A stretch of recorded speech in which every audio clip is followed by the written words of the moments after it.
ओम मुनित्रयं नमस्कृत्य दुक्तिः परिभाव्य च वैयाकरणसिद्धान्तकौमुदीयं विरच्यते। सर्वेभ्यः श्रोतृभ्यः नमः। अस्माभिः गतपाठे यद्यत् पठितं तद् एकवारं स्मरामः। वयं वैयाकरणसिद्धान्तकौमुदी इत्याख्यस्य ग्रन्थस्य तत्र तद्धितेषु मत्वर्थीयप्रकरणे भवामः। प्रकरणस्यास्य अस्माकं क्रमे तत्र सप्तमः पाठः गतपाठः प्रवृत्तः। अस्मिन् पाठे वयं सर्वादौ एकं वार्तिकं पठितवन्तः। वटकेभ्यः इनिर्वाच्यः इति। तत्र वटकिनी पौर्णमासी इति रूपम् अस्माभिः साधितं। तत्र वटकाः प्रायेण अन्नम् अस्याम् इति वटकिनी पौर्णमासी इति सूत्रप्रसङ्गानुरोधेन तादृशमेव उदाहरणमत्र अस्माभिः साधितं च। तदनन्तरं कुल्माषादै इति सूत्रं पठितं। तत्र कुल्माष इत्यस्मात् शब्दात् ऐ प्रत्ययः भवति। तत्र पठितम् उदाहरणम् अस्माभिः दृष्टं। कुल्माषाः प्रायेण अस्यां, कुल्माषाः प्रायेण अन्नम् अस्याम् इति कौल्माषी पौर्णमासी इति उदाहरणं च तत्र अस्माभिः दृष्टं। ततः परं तत्र अग्रे सूत्रम् अस्माभिः पठितं। श्रोत्रियंश्छन्दोधीते इति। तत्र द्वितीयान्तात् छन्दश्शब्दात् अधीते इत्यर्थे घन् प्रत्ययः भवति। प्रकृतेः श्रोत्रादेशश्च निपात्यते इति अस्माभिः पठितम्। अध्येत्रणः अर्थात् तदधीते तद्वेद इत्यस्य अणः अयम् अपवादः भवति इति भावः इति तत्र अर्थः पठितः। तदनन्तरं तत्र उदाहरणम् अस्माभिः साधितं श्रोत्रियः इति। नाम अत्र निपातितं यद् उदाहरणं तत् साधितं। तत्र किं किं निपात्यते तस्मिन् उदाहरणे इति ज्ञातं। ततः तत्र अग्रे अस्माभिः सूत्रं तत्र पठितं। श्राद्धमनेन भुक्तम् इनिठनौ इति। तत्र अनेन श्राद्धं भुक्तम् इत्यस्मिन् अर्थे इनि प्रत्ययः ठन् इति प्रत्ययश्च भवति इति तस्य अर्थः अस्माभिः दृष्टः। तत्र इनि प्रत्ययपक्षे श्राद्धी इति रूपं साधितं। ठनः पक्षे च श्राद्धिकः इति रूपम् अस्माभिः साधितं। ततः तत्र अग्रे सूत्रम् अस्माभिः पठितं पूर्वादिनिः इति। तत्र पूर्वं नाम पूर्व इति यः शब्दः भवति तस्मात् पूर्वं कृतम् अनेन इत्यस्मिन् अर्थे तत्र पूर्व इत्यस्मात् शब्दात् इनि इति प्रत्ययः भवति इति सूत्रम् अस्माभिः पठितं। तत्र पूर्वं कृतम् अनेन इति विग्रहे कृतम् इत्यादि क्रियाविशेषणात् पूर्वशब्दात् अनेन इत्यर्थे इनिः स्यात् इति तस्य अर्थः दृष्टः। ततश्च सपूर्वाच्च इति अग्रिमं सूत्रम् अस्माभिः पठितं। तत्र विद्यमानपूर्वादपि पूर्वशब्दात् तत्र उक्तविषये अर्थात् पूर्वान्तात् शब्दात् उक्तविषये तत्र इनि प्रत्ययः भवति इति अस्माभिः पठितम्। अतः कृतपूर्वी कटम् इति उदाहरणं तत्र अस्माभिः साधितं। तत्र कृतपूर्वी कटम् इति कर्तृकर्मणोः कृति इत्यत्र तस्य प्रत्युदाहरणत्वेन अस्माभिः पठनं कृतं। तत्र विस्तरेण शास्त्रार्थः अपि विहितः इति तत्रैव अस्माभिः ज्ञातम्। तदनन्तरं सूत्रं पठितम् इष्टादिभ्यश्च इति। तत्र इष्टादिगणपठितेभ्यः शब्देभ्यः अनेन इत्यस्मिन् अर्थे तत्र इनि इति प्रत्ययः भवति इति तस्य सूत्रस्य अर्थः अस्माभिः दृष्टः। इष्टम् अनेन इति इष्टी इति रूपं साधितम्। अधीतम् अनेन इति अधीति इति च अन्यद् रूपं तत्र साधितं। ततश्च तत्र छन्दसि परिपन्थि परिपरिणो पर्यवस्थातरि इति अन्यत् सूत्रम् अग्रिमम् अस्माभिः पठितं। तत्र परिपन्थिन् परिपरिन् इत्येतौ शब्दौ छन्दसि निपात्येते पर्यवस्थातरि वाच्ये इति तस्य अर्थः दृष्टः। तत्र उदाहरणानि व्याख्यात्रा उक्तानि। मा त्वा विन्दन् परिपन्थिनः, मा वा परिपरिणो विदन् इति। मा त्वा विदन् परिपन्थिनः, मा वा परिपरिणो विदन् इति इदम् उदाहरणद्वयं तत्र अस्माभिः व्याख्यायां पठितं। काशिकादिषु इदम् उदाहरणम् उक्तं वर्तते। मूले तु व्याख्यात्रा उक्तं। लोके तु परिपन्थिन् शब्दः न न्याय्यः, नाम लोके अयं शब्दः नोपयुज्यते। अतः तत्र व्याख्यात्रा इदमपि उक्तं यत् अयं नाम एतौ शब्दौ लोके तत्र नोपयुज्यते, अतः वैदिकप्रक्रियायामेव प्रयोक्तव्यं। परन्तु मूले किमुक्तं, लोके तु परिपन्थिशब्दः न न्याय्यः, अर्थात् परिपरि इति शब्दः कदाचित् न्याय्यः स्यात् इति भावः। यतः परिपन्थिन् इत्यस्यैव सः निषेधं कुर्वन् अस्ति खलु लोकाय, तर्हि अपरः शब्दः तेन लोके अनुमतः इति भाति, तेन नाम ग्रन्थकारेण इति भावः। समीचीनं। तदनन्तरम् अस्माभिः अनुपद्यन्वेष्टा इति सूत्रं पठितम्। एतेन सूत्रेण अनुपदी इत्यस्य शब्दस्य निपातनं कृतं। तत्र अनुपदम् इत्यस्मात् अन्वेष्टरी इत्यस्मिन् अर्थे इनि प्रत्ययः निपात्यते इति तस्य अर्थः अस्माभिः दृष्टः। अनुपदी इति रूपं साधितम्। अनुपदम् अन्वेष्टा गवाम् अनुपदी इति साधितं। ततः च साक्षात् द्रष्टरिसंज्ञायाम् इति तत्र अग्रिमं सूत्रम् अस्माभिः पठितम्। अस्मिन् सूत्रे तत्र साक्षात् इति अव्ययात् द्रष्टरि अर्थे इनिः इति प्रत्ययः भवति इति अस्य सूत्रस्य अर्थः अस्माभिः दृष्टः। ततः साक्षी इति उदाहरणं साधितम्। इनि प्रत्यये परतः अव्ययानां भमात्रिटिलोपः इत्यनेन च तत्र टिलोपः अपि अस्माभिः दृष्टः। तदनन्तरं तत्र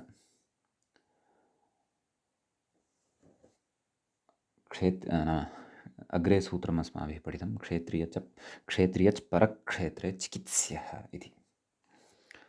तत्र क्षेत्रीय इति शब्दः निपात्यते परक्षेत्रशब्दात् सप्तम्यन्तात्। चिकित्स्यः इत्यस्मिन् अर्थे घच् इति प्रत्ययः परशब्दस्य लोपश्च निपात्यते इति अस्य सूत्रस्य अर्थः दृष्टः। रूपं साधितं न यन्निपातितं तदेव अत्र रूपं भवति। क्षेत्रीयः इति शब्दः नाम क्षेत्रीय इति शब्दः, तस्य क्षेत्रीयः व्याधिः इत्यस्य विशेषणं तद्भवति।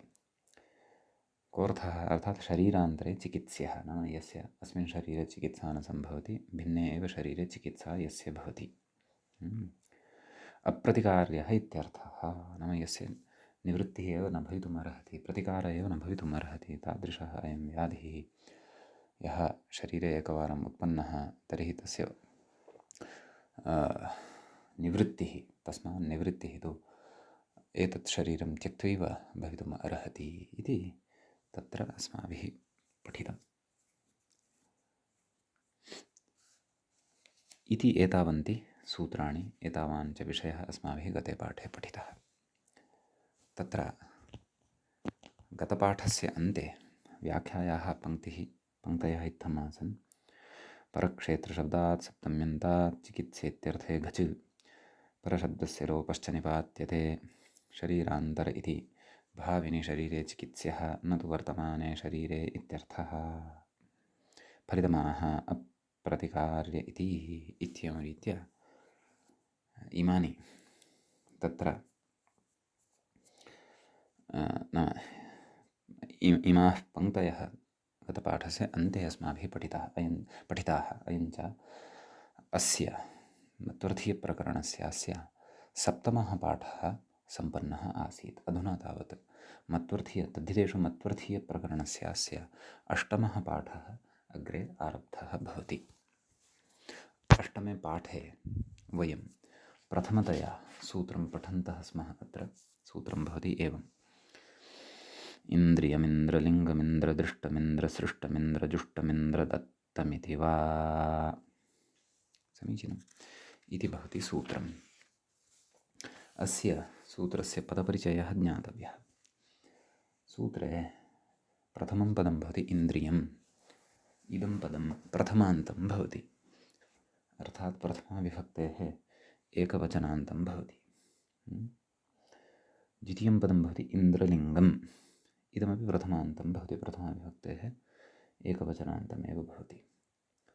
ततः इन्द्रदृष्टम् इति अग्रिमं पदं भवति, इदमपि प्रथमान्तम् अस्ति। अग्रिमं पदम् इन्द्रसृष्टम्, इदमपि प्रथमान्तं भवति। अग्रिमं पदम् इन्द्रजुष्टम्, इदमपि प्रथमान्तं भवति। अग्रिमं पदम् इन्द्रदत्तम् इत्यपि प्रथमान्तं भवति। समीचीनम्। अग्रिमं पदं भवति इति, तद् अव्ययं भवति।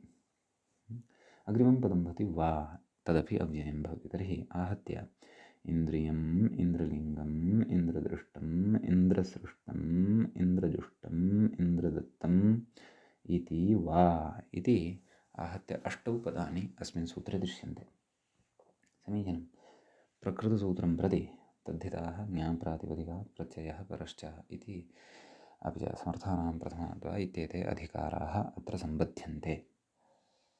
समर्थानां प्रथमाद्वा इत्यादीनां कदाचित् साक्षात् सम्बन्धः अत्र न स्यात्, परन्तु उत्तरवर्तिषु सूत्रेषु अपेक्षा अस्ति इति कृत्वा तेषां यथाक्रमम् अनुवर्तनम् आगच्छद् भवति, नाम अत्र अनुवर्तनम् अस्ति इति अस्माभिः द्रष्टव्यम्। तत्र किं कथयति व्याख्याता इति अस्माभिः द्रष्टव्यम्। कथयति इन्द्रियलिङ्गम् इत्याद्यर्थेषु,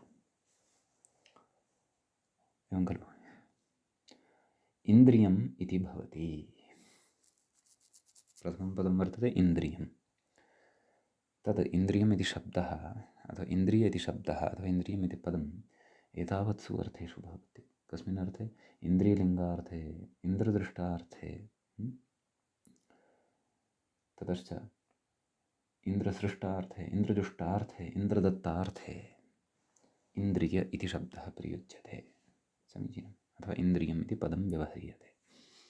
तदेव व्याख्यात्रा उक्तम् इन्द्रलिङ्गम् इत्याद्यर्थेषु इन्द्रियम् इति भवति। समीचीनम्। अग्रे कथयति इन्द्रशब्दात् यथायोगं षष्ठीतृतीयान्तात्, अत्र ये ये अर्थाः उक्ताः सन्ति तत्र यथा योग्यं, यथा योगं तत्र षष्ठ्यन्तात्, नाम इन्द्रशब्दः कीदृशः? षष्ठ्यन्तः वा अथवा तृतीयान्तात् अथवा तृतीयान्तः वा सः स्यात्। षष्ठीतृतीयान्तात् लिङ्गम् इत्याद्यर्थेषु घच् निपात्यते इति यावत्। लिङ्गम् इत्यादिषु अर्थेषु घच् इति प्रत्ययः यः भवति तस्य निपातनं क्रियते इति तत्र अर्थः उच्यते। तर्हि इन्द्र घ स्थाने इयादेशः, इन्द्र इय। इन्द्र इत्यत्र यः अकारः वर्तते अन्ते, तस्य यस्य चैतन्येन लोपः भवति। इन्द्र इय, इन्द्रिय, ततः सुप्रत्ययः, तस्य अनादेशः पूर्वरूपं च विधाय इन्द्रियम् इति रूपं सिद्धं भवति। समीचीनं।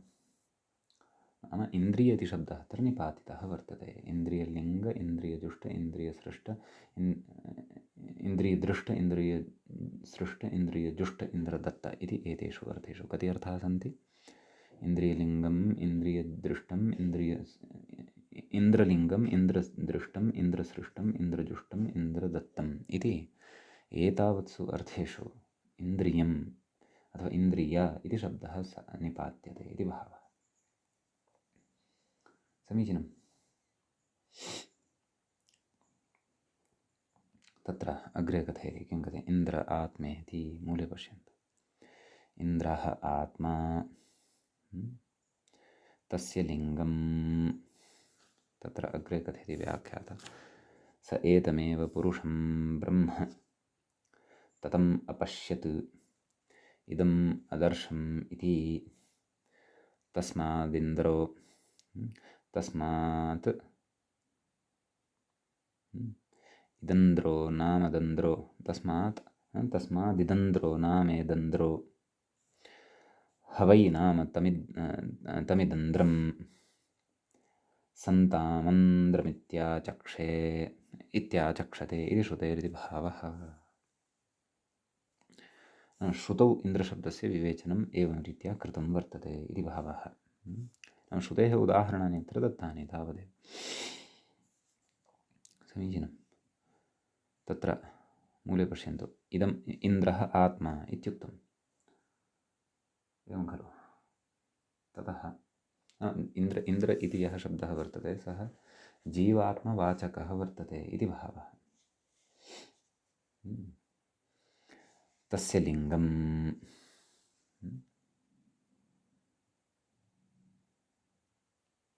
एवं खलु।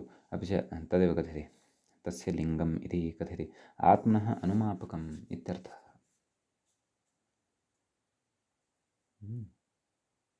नाम इन्द्र इति शब्दः जीवात्मनः वाचकः वर्तते, आत्मनः वाचकः वर्तते। अपि च लिङ्गम् इति यः शब्दः वर्तते, अथवा लिङ्ग इति शब्दः यः अत्र पठितः वर्तते, सः आत्मनः अनुमापकार्थे प्रयुक्तं वर्तते। समीचीनम्। अर्थात् इन्द्रशब्दः तु आत्मनः वाचकः वर्तते, एवं खलु। वाच्यः आत्मा वर्तते। ततः लिङ्ग इत्यनेन तस्य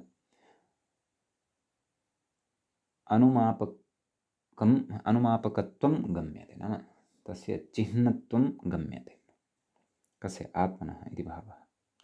अग्रे कथयति करणेन कर्तोः अनुमानात्। तत्र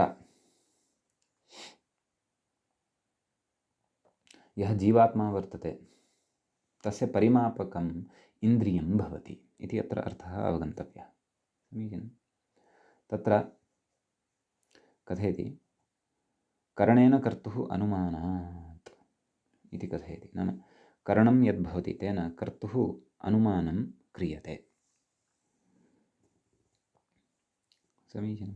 कथयति चक्षुरादिः इन्द्रियं किञ्चित् कर्त्रधिष्ठितं भवितुम् अर्हति करणात्वात् इति, अथवा करणत्वात् इति वक्तव्यं।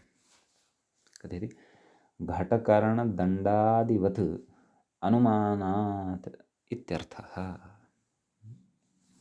घटः कार्यं वर्तते, तस्य घटस्य निर्माणे, घटस्य निर्माणे तत्र करणभूतः दण्डः भवति। दण्डेन घटः इति खलु वदामः।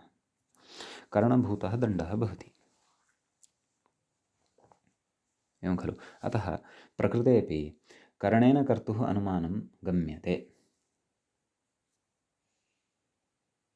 इन्द्रः आत्मा वर्तते, तस्य लिङ्गम् इन्द्रियं भवति इति भावः। अर्थात् इन्द्रियम् आत्मनः परिमापकं भवति इति भावः, अथवा जीवात्मनः परिमापकम् इन्द्रियं भवति। अतः इन्द्र आत्मा इत्युक्तम्। आत्मनः लिङ्गम् इन्द्रियं भवति, तस्य परिमापकं, तस्य ज्ञापकं। समीचीनम्। इन्द्रियम् अत्र करणं वर्तते, करणेन तत्र कर्तुः अनुमानं क्रियते, कर्ता च आत्मा वर्तते इति भावः। तत्र लौकिकम् उदाहरणं दत्तं, चक्षुरादिः इन्द्रियं किञ्चित् कर्तृधिष्ठितं भवितुम् अर्हति। कर्तुः कर्तृ अधिष्ठितं भवति, तत् कर्तुः अधिष्ठितत्वं तस्य इन्द्रियस्य भवति, चक्षुरादि इन्द्रियस्य। करणात्वात् इति जायते, तत्र दृश्यते, परन्तु करणत्वात् इति वक्तव्यम्, एवं खलु। तत्र इतोपि स्पष्टतया उक्तं घटकरणदण्डादिवत् अनुमानात् इत्यर्थः। नाम यथा घटे तत्र दण्डादयः करणभूताः भवन्ति, तद्वत्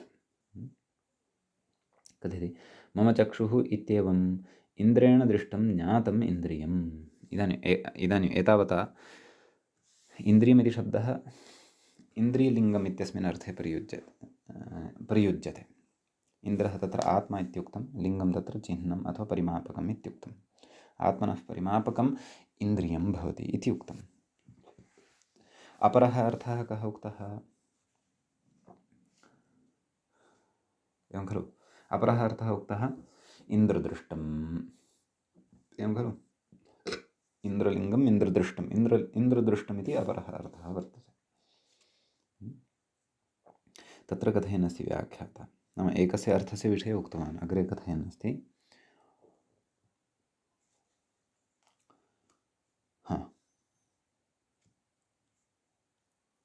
मम चक्षुः इत्येवम् इन्द्रेण दृष्टं ज्ञातम् इति इन्द्रियम् इति कथयति।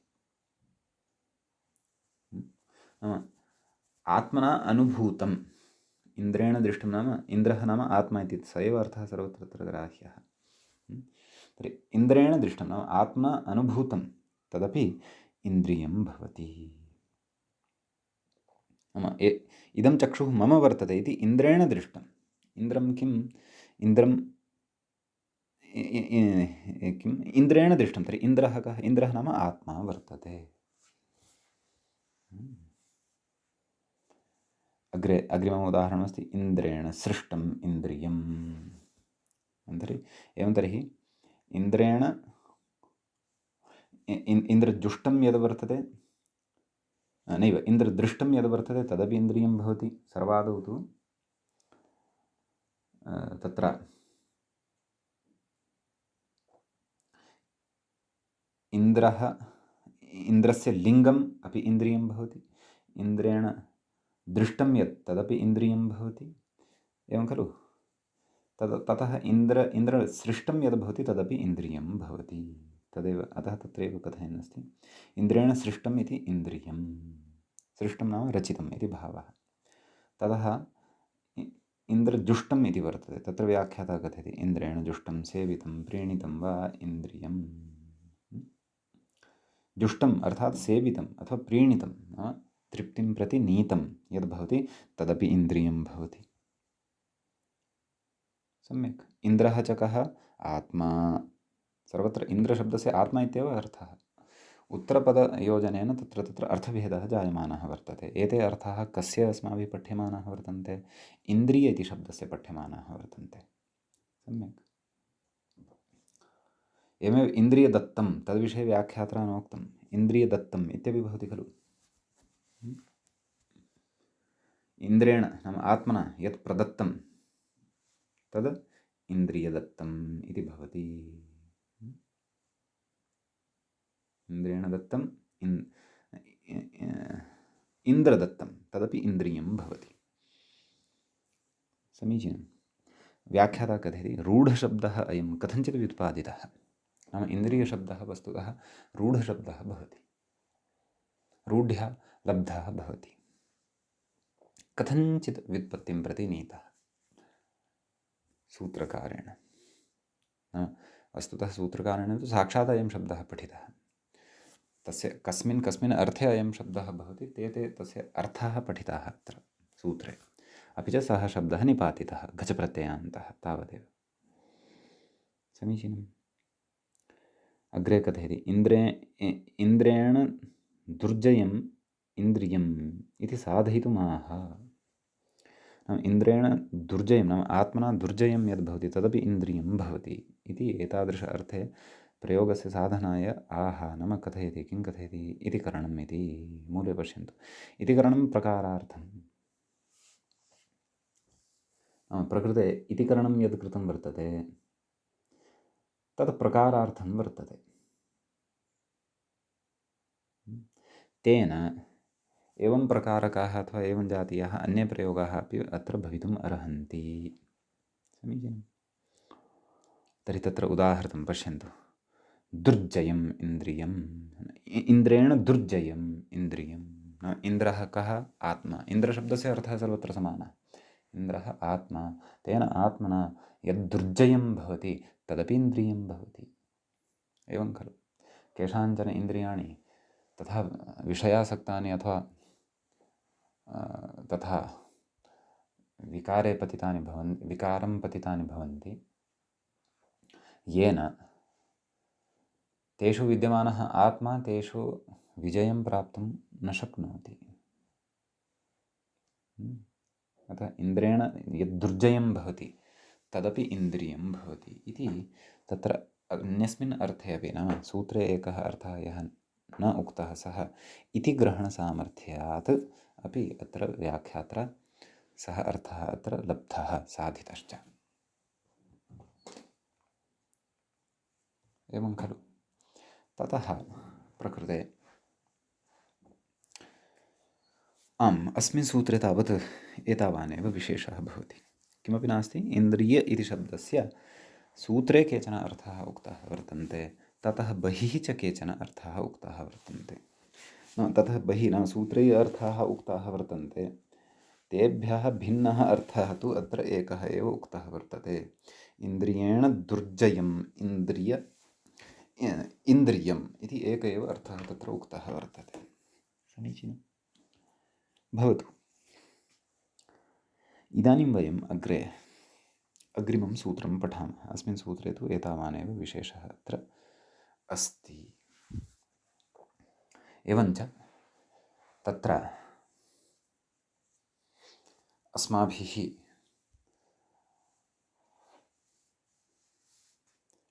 एतावता बहवः अर्थाः दृष्टाः पठिताः। वस्तुतः मतुबर्थप्रकरणस्य आरम्भः यत् इदानीम् अग्रिमं सूत्रं पठ्यते अस्मात् सूत्रादेव भवति। यतः मतुप्रत्ययः अपि अत्रैव वर्तते, अस्मिन् सूत्रे वर्तते। मतुपः अर्थः अपि एतस्य सूत्रस्य पठनेन एव अस्माकं ज्ञातः भवति। समीचीनं। तर्हि तत्र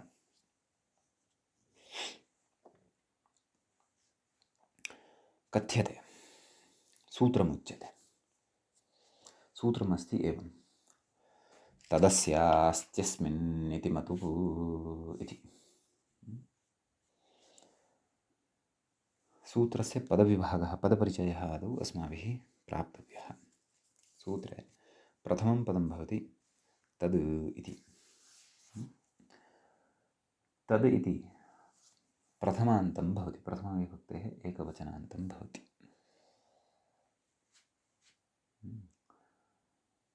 ततः अस्य इति पञ्चम्यन्तं भवति, पञ्चमी नैव षष्ठ्यन्तम्, इदम् इति शब्दस्य षष्ठीविभक्तेः एकवचनान्तं भवति। अस्य अस्ति इति क्रियापदं भवति। अस्भुवि इति धातोः लट्लकारे प्रथमपुरुषे एकवचने अस्ति इति क्रियापदं भवति। समीचीनम्। अस्मिन् इति इदम् इति शब्दस्य सप्तमीविभक्तेः एकवचनं भवति। इति अग्रिमं पदम् अव्ययं भवति। मतुप् इति प्रथमान्तं भवति। तद् अस्य अस्ति अस्मिन् इति मतुप् आहत्य पदानां षट्कम् अस्मिन् सूत्रे भवति। षट्पदानि अस्मिन् सूत्रे भवन्ति। समीचीनं। तत्र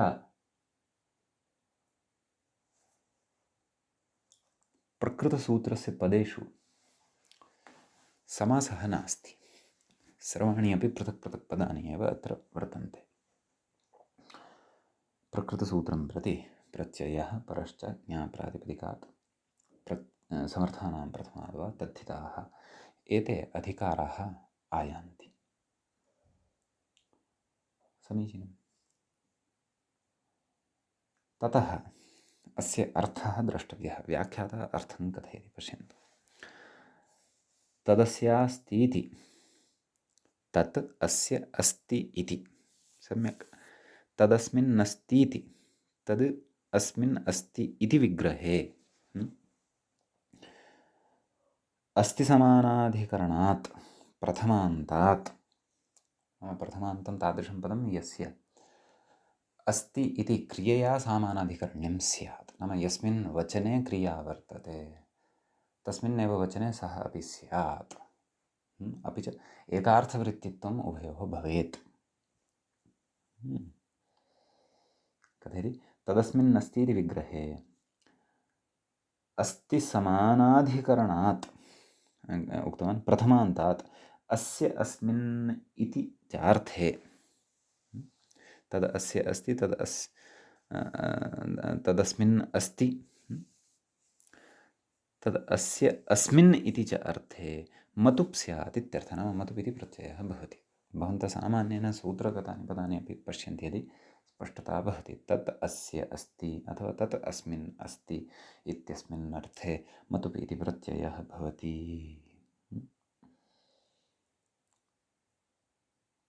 समीचीनम् इति सूत्रस्य अर्थः भवति। सूत्रेण एतेन मतुप् इति प्रत्ययः भवति। अत्र अस्य प्रत्ययस्य अर्थोऽपि अत्रैव उक्तः वर्तते। तत् अस्य अस्ति तद् अस्मिन् अस्ति इति। समीचीनम्। ततः तत्र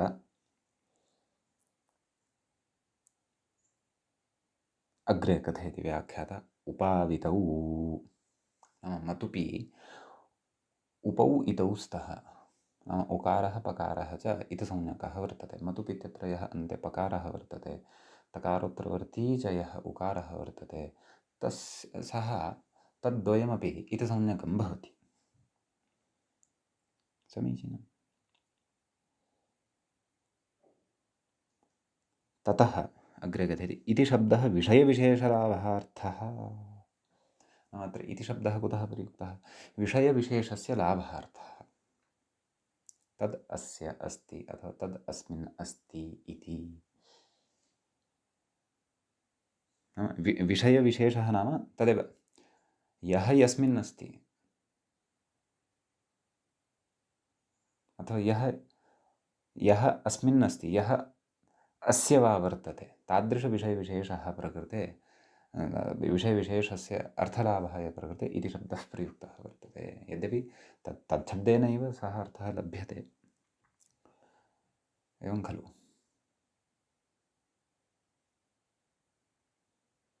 वस्तुतः तच्छब्देन तु कश्चन नाम यः अस्मिन् वर्तते अस्मिन् नाम कस्मिन् वर्तते सः वस्तुतः इति शब्देन अत्र ध्वन्यते। तद् अस्य वर्तते अस्य नाम कस्य वर्तते सः कस्य एव नाम कस्य इति कोटौ यः अन्तर्भवति सः अत्र इति शब्देन विवक्ष्यते इति भावः। इति एतादृश अर्थलाभः अत्र इति शब्दः गृहीतः वर्तते। विस्तरेण स्पष्टता तु उदाहरणस्य सिद्धेः परं भवतां स्यात्। समीचीनं। ततः कथयति अग्रे किं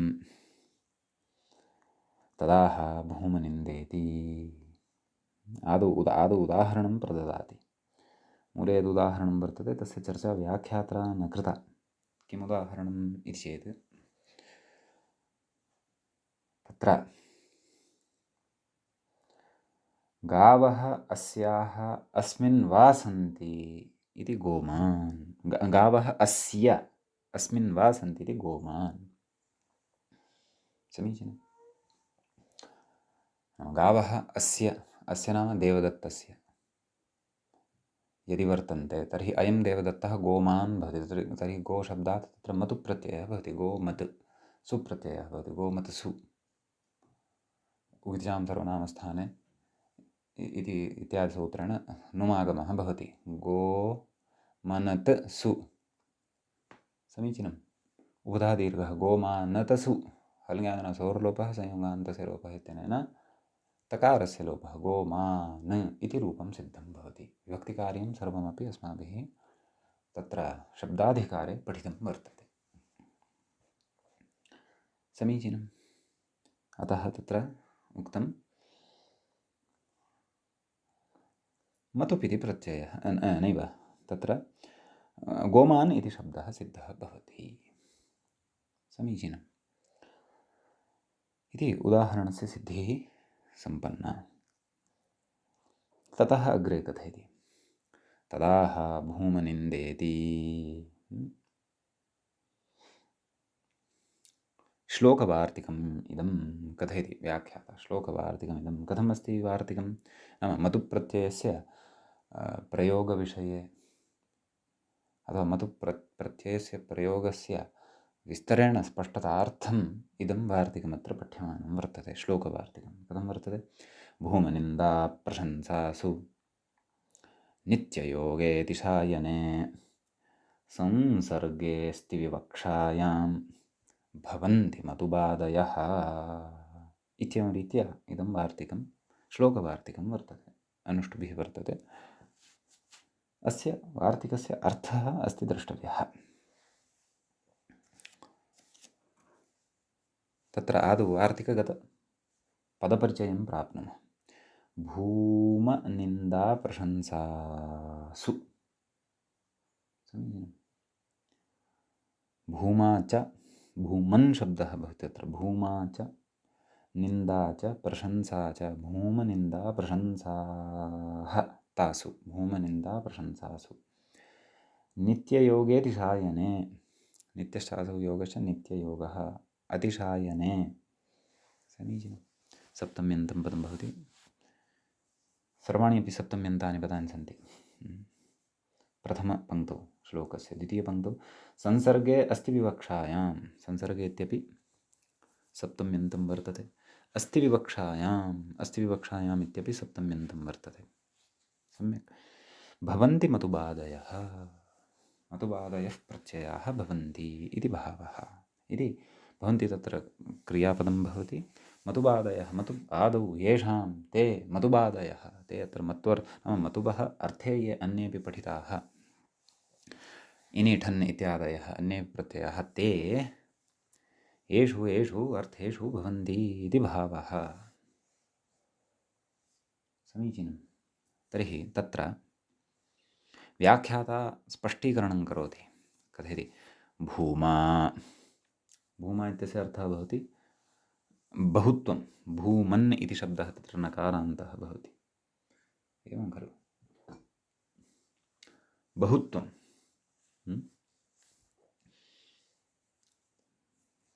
कथयति? यथा गोमान्, यवमान्, उदाहरणद्वयं ददाति। गोमान् अर्थात्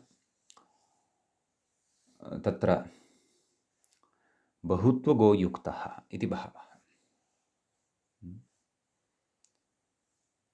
एवं खलु? नाम मतुबादयः येषु येषु अर्थेषु भवन्ति। अर्थः एकः तु सूत्रेण सामान्येन उक्तः एव, तदस्यास्त्यस्मिन् इति मतुप्।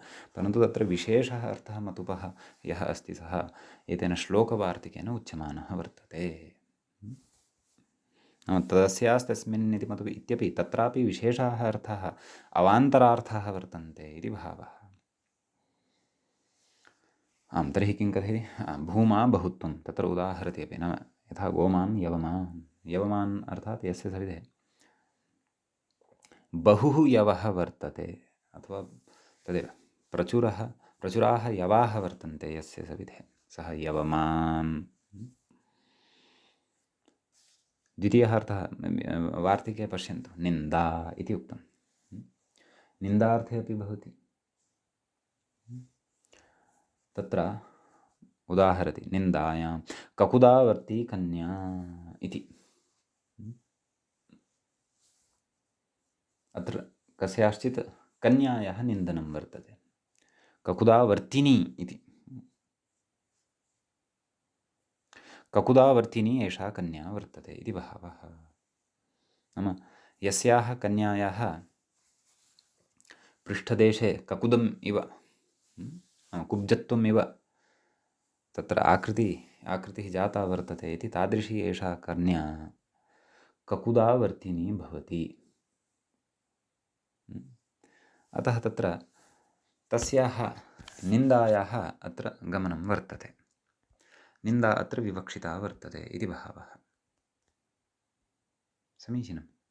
तत्र ककुद इत्यस्य शब्दस्य अन्येपि अर्थाः यद्यपि भवितुमर्हन्ति, अन्ये अर्थास्तु अत्र द्रष्टव्याः। कोशकारः कथयति, आम्, कस्य सुखस्य शरीरस्य वा कुं भूमिं मूलम् आकरमिति यावत् ददाति इति प्राधान्यम्, एवं खलु? तत्र यद्यपि बहवः अर्थाः वर्तन्ते। तदेव वृषाङ्गे अपि वर्तते, वृषभस्य उपरि भवति खलु पृष्ठदेशे ककुद्मान् मदोदग्राः ककुदमन्दाः इति उदाहरणं खलु पठितं पूर्वं सन्धिप्रकरणे। अतः तादृश ककुद् यस्याः वर्तते, नाम तदेव कुब्जत्वविशेष एव अत्र ग्राह्यः यस्याः बालिकायाः वर्तते, अतः अत्र निन्दा गम्यमाना वर्तते,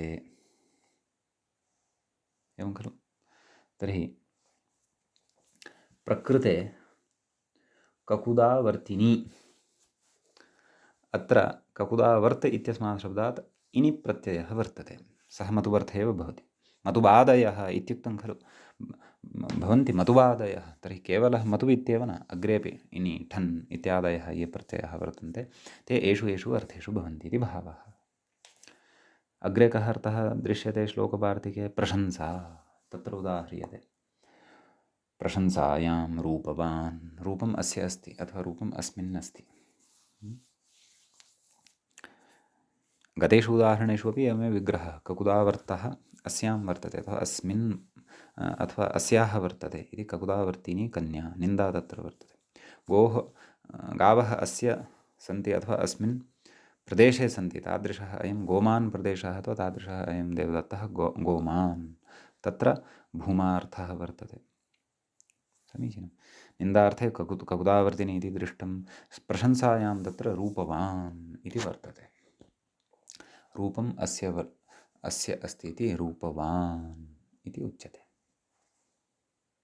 समीचीनम्। अग्रे कः अर्थः दृश्यते? नित्ययोगे अतिशायने, नित्ययोगे तत्र उदाह्रियते क्षीरिणो वृक्षाः। नित्ययोगे नाम नित्यसम्बन्धार्थे क्षीरिणो वृक्षाः, नाम क्षीरशब्दात् तत्र इनि प्रत्ययः भवति। क्षीरं येषां वर्तते अथवा क्षीरम् एषु वर्तते इति एते वृक्षाः क्षीरिणः वर्तन्ते इति भावः। तर्हि तत्र क्षीरशब्दात् इनि सति क्षीरिणः इति प्रयोगः सिद्धः भवति बहुवचने। एकवचने तु क्षीरी इति भवति, क्षीरी क्षीरिणौ क्षीरिणः। नित्यसम्बन्धः नाम सर्वदा येषु वृक्षेषु क्षीरं भवत्येव, यथा न्यग्रोधवृक्षः भवति अर्थात् वटवृक्षः भवति, कदापि तस्मिन् वृक्षे क्षीरस्य अभावो न भवति, क्षीरं तस्मिन् भवत्येव।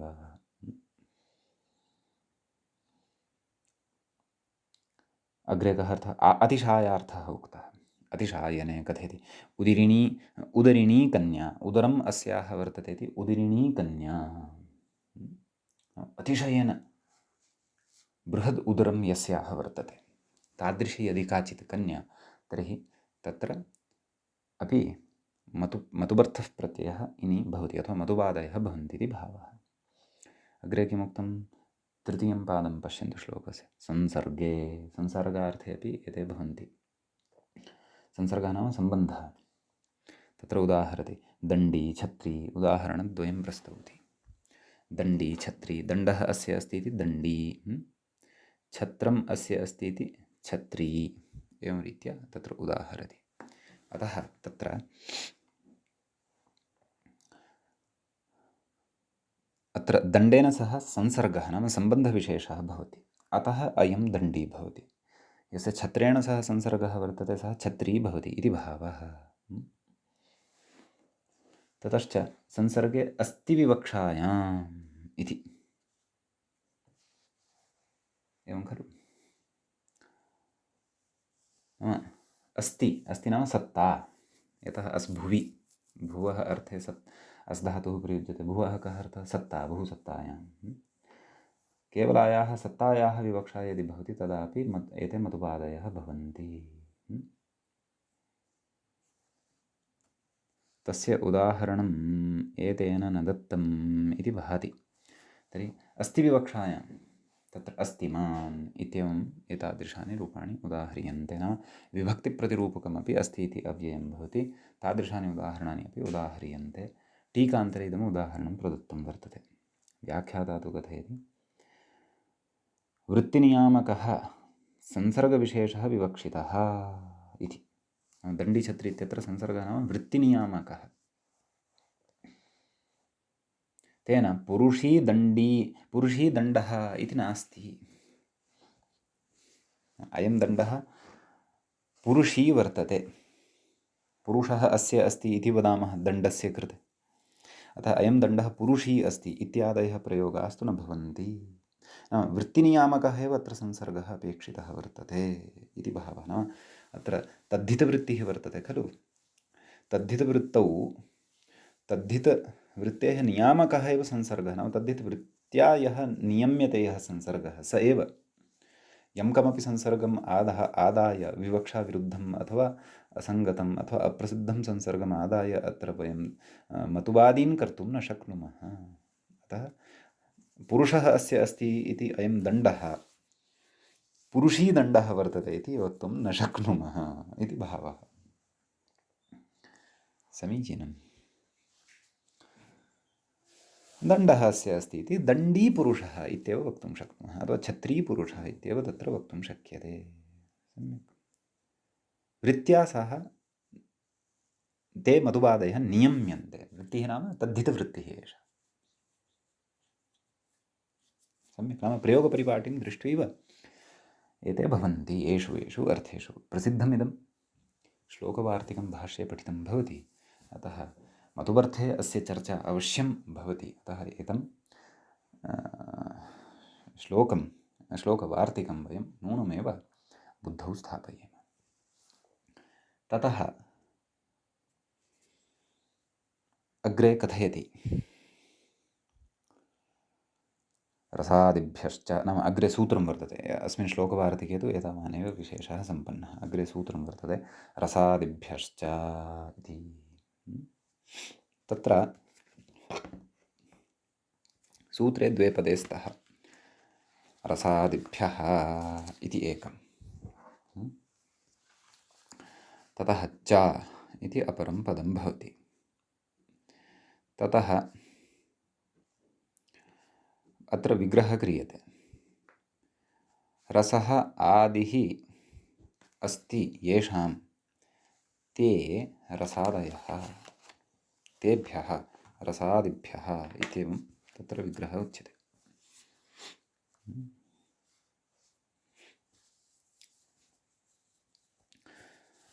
तत्र प्रकृतसूत्रं प्रति किं किम् अनुवर्तते इति पश्यामः। प्रकृते तदस्यास्तस्मिन् इति मतुवित्यस्मात् सूत्रात् इति समग्रमपि सूत्रम् अनुवर्तते। प्रत्ययः परश्च ज्ञाप्रातिपदिकात् समर्थानां प्रथमाद्वा तद्धिताः इत्यादिकं सर्वमपि अत्र अनुवर्तते। समीचीनम्। ततः अत्र व्याख्याता कथयति मतुबिति। यतः शेषपूर्णेन सूत्रार्थः व्याख्यातः वर्तते मूले। किं मतुप् नाम रसादिगणे पठितेभ्यः शब्देभ्यः मतुप् भवति कथितं शेषपूर्णमिदं। कथयति उक्तविषये इति शेषः। उक्तः कः विषयः? तदस्यास्त्यस्मिन् इति मतुप् इति विषयः उक्तः वर्तते। अस्तु। अग्रे अत्र सैद्धान्तिक्याः चर्चायाः करणात् पूर्वं तत्र वयं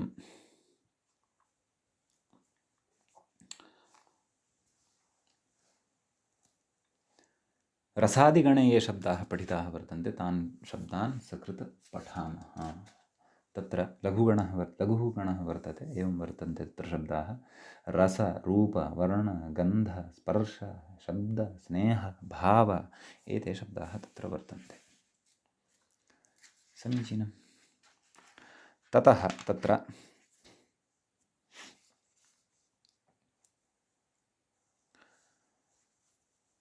अग्रे कथयति व्याख्यातः पूर्वेण एव सिद्धे किमर्थम् इदम् इत्यत आह। नाम तदस्यास्त्यस्मिन् इति मतुः इत्यनेन एव सिद्धिः भवितुमर्हति खलु। मतुवेव खलु वक्तव्यः। कुतः इदं सूत्रमत्र आरभ्यते इति चेत् अतः तत्र उच्यते किमाह, अतः आह अन्यमत्वर्थीय इति। मूले पश्यन्तु किमुक्तम्। मूले ततः पूर्वम् उदाहरणद्वयं दत्तमस्ति, तयोः अपि सिद्धिं कुर्मः। अतो एतं सिद्धान्तं पश्यामः। अन्यमत्वर्थीयनिवृत्त्यर्थं तदर्थं वचनम्। अन्ये ये मत्वर्थीयाः सन्ति प्रत्ययाः तेषां निवृत्तिः भवतु तदर्थमिदं वचनं कृतं, तदर्थमिदं वचनम् आरब्धम् इति भावः। एवं खलु? तत्र उदाह्रियते, मूले उदाहृतं खलु, रसः अस्य अस्ति अथवा रसः अस्मिन् अस्ति इति रसवान्। स्त्रीलिङ्गे अपि भवन्ति, रसवती, नपुंसकलिङ्गे रसवत्, एवं गोमान्, गोमती, गोमत् इत्येवं।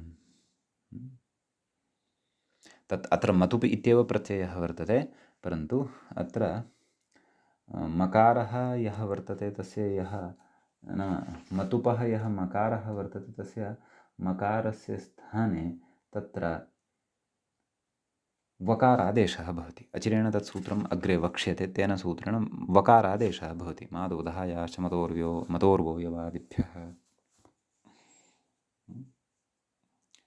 तेन अत्र मकारस्य वकारः भवति, तत् सूत्रम् अग्रे पठिष्यते। अतः रसवत् इति शब्दः सिद्धः भवति, ततः विभक्तिकार्यं कृत्वा रसवान् इति रूपं सिद्धं भवति। एवमेव रूपवान् इति च अन्यद् रूपम् अत्र सिद्धं भवति। समीचीनम्। ततः कथयति,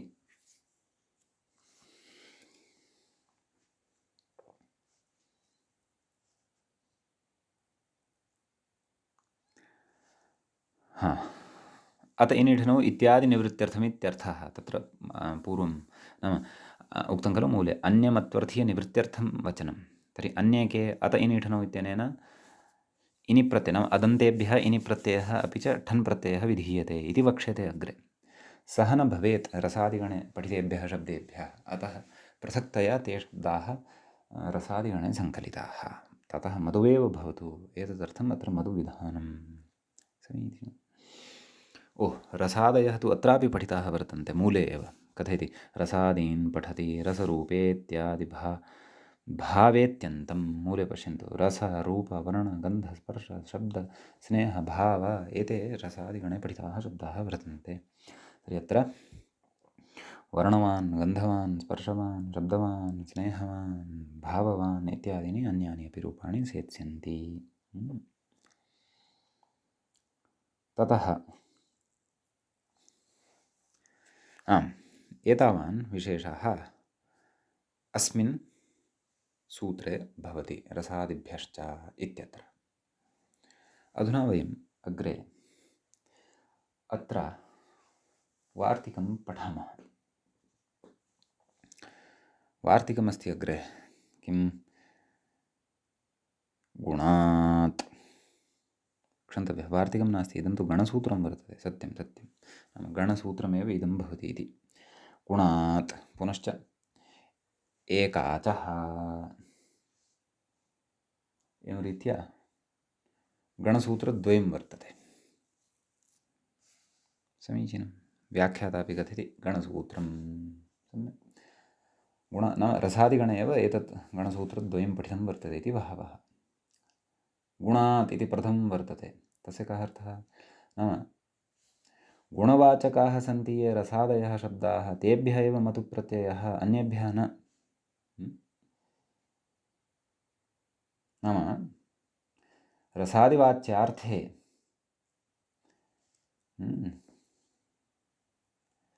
एव एते प्रयुज्यन्ते यदा। समीचीनं। रसादिवाच्यार्थे गुणरूपः अर्थः एव विशेषणतया यत्र तिष्ठति तत्रैव मतु प्रत्ययः भविष्यति, नान्यत्र। इति एतेन सूत्रेण अत्र नियमनं क्रियते इति भावः। एवमेव एकाच, नैव एकाचः इत्युक्तम्। रसादिगणे एव अयमपि गणसूत्रम्, इदमपि गणसूत्रं पठितं वर्तते। नाम तत्र ये शब्दाः एकाचः वर्तन्ते तेभ्यः एव मतु प्रत्ययः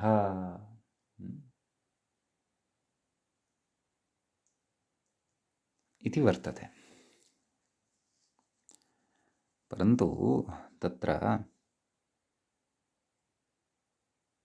नाम एकाचः ये सन्ति शब्दाः तेभ्यः अपि मतुप्रत्ययः अत्र वक्तव्यः इति भावः। तेभ्योऽपि मतुवेव वक्तव्यः। तेभ्यः अपि यदि अन्ये अन्ये मतुवर्थाः प्रत्ययाः प्राप्यमाणाः भवन्ति तेन भवेयुः इति एतदर्थम् एकाचः इति सूत्रमपि गणसूत्रमपि अत्र गणे पठितम् इति भावः। समीचीनम्। कथयति व्याख्याता उदाहरति स्ववान् नाम स्ववान् कथं विग्रहः स्वः अस्य अस्ति अथवा स्वम् अस्य अस्ति अथवा स्वम् अस्मिन् अस्ति इत्यस्मिन् अर्थे स्व इत्यस्मात् शब्दात् स्व इति अकारान्तः वर्तते अतः अतैनिठनौ इति तत्र तस्य प्राप्तिः जाता आसीत् इनि प्रत्ययस्य अथवा ठन् प्रत्ययस्य सः न भवतु इति एतदर्थं प्रकृते उक्तं यत् अत्र तु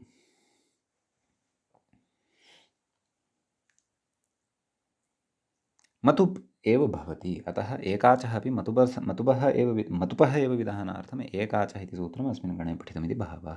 सम्यक्। अग्रे कथयति व्याख्याता गुणग्रहणमिति। मूले पश्यन्तु गुणग्रहणं रसादिनां विशेषणं गुणात् इति पूर्वं नाम प्रथमं गणसूत्रं यत् अत्र मूले पठितं तद्विषये इदमुच्यमानं वर्तते। एवं खलु। कथयति गुणाद् इत्येतत् रसादिनां षण्णां विशेषणमित्यर्थः।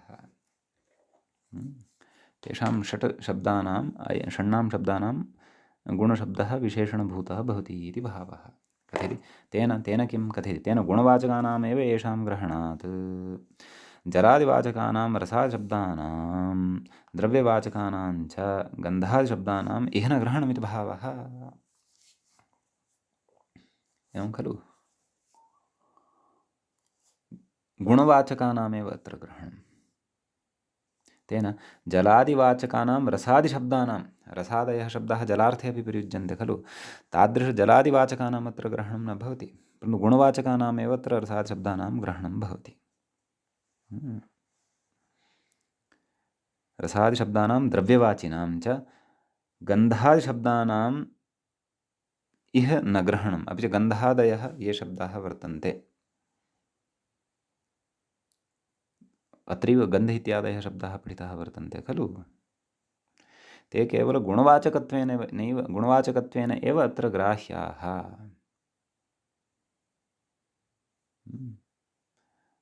तत्र जलादिवाचकाः ये रसादयः अथवा गुणादयः गन्धादयः अत्र ये शब्दाः पठिताः ते न इति भावः तेषां न ग्रहणं भवति इति भावः।